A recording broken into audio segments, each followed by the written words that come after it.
De gemeente Zuidwest-Friesland houdt goede hoop dat het Grutte Wienmoenenpark toch bij de oudste die komt. Net in IJsselmaar bij Makkum, zoals minister Henk Kamp het wil.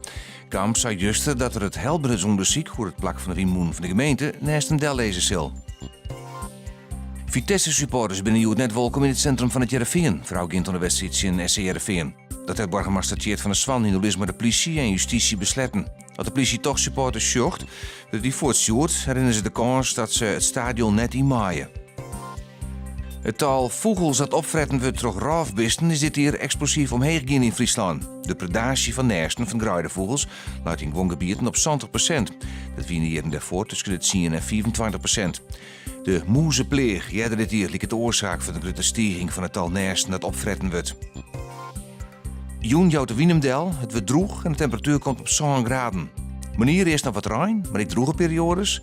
Later middags vanuit het westen een soort ruimwetter. Het wordt morgen 14 graden en er zit een matige zuidwestenwind.